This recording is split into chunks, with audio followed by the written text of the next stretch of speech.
हजारों करोड़ का माल जाता है यहाँ से विदेशों में। सोना है ये सोना।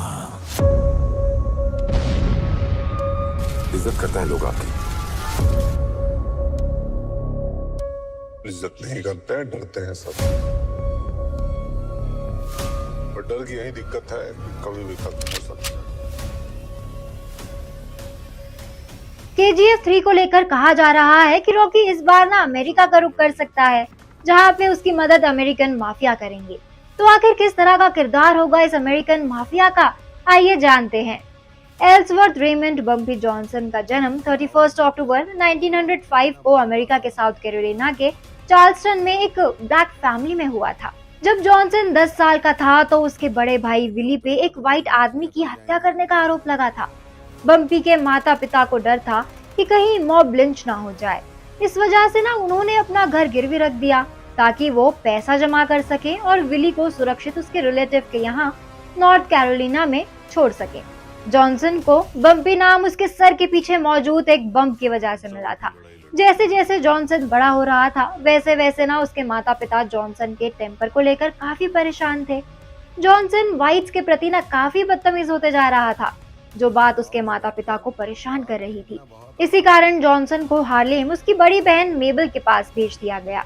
हार्लेम न्यूयॉर्क के पड़ोस में स्थित एक शहर है। जॉनसन हाई स्कूल से ड्रॉप आउट हो गया था और अनियंत्रित नौकरियां करने लगा था। ये वही वक्त था जब गैंगस्टर विलियम हेवेट ने जॉनसन को नोटिस किया, जिसके बाद जॉनसन ने विलियम के लिए ना काम करना शुरू कर दिया और अपने क्राइम के करियर की शुरुआत की। जॉनसन नंबर यानी कि लॉटरी गेम की क्वीन कही जाने वाली सेंट क्लेयर का सहयोगी था। 1930 में जॉनसन क्लेयर का मेन लेफ्टिनेंट बन गया। सेंट क्लेयर और जॉनसन का मकसद था कि वो न्यूयॉर्क मॉबस्टर डच शुल्ट्ज के खिलाफ युद्ध की शुरुआत करे। इस लड़ाई में 40 लोगों के मर्डर के अलावा कई लोगों की किडनैपिंग भी हुई।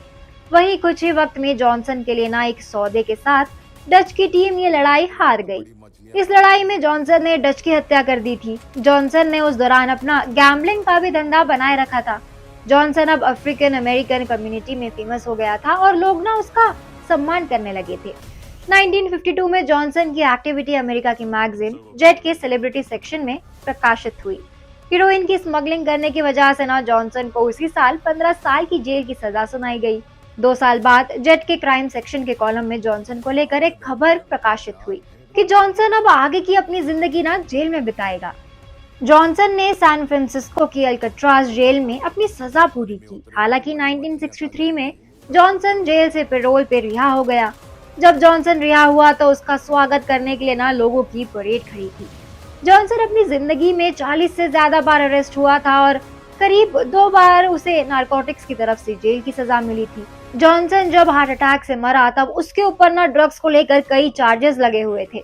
जॉनसन की मौत 62 साल की उम्र में 7 जुलाई 1968 को हुई। तो ये थी माफिया बम्पी जॉनसन की कहानी। इस तरह के क्राइम बॉस को हम KGF चैप्टर 3 में देख सकते हैं। आज के लिए बस इतना ही। अब मैं पूर्णिमा लेती हूँ आप सभी से अलविदा। ये वीडियो अगर आपको पसंद आया हो तो इसको लाइक और शेयर करें, साथ ही सब्सक्राइब करना ना भूलें बॉलीग्राज स्टूडियोज को।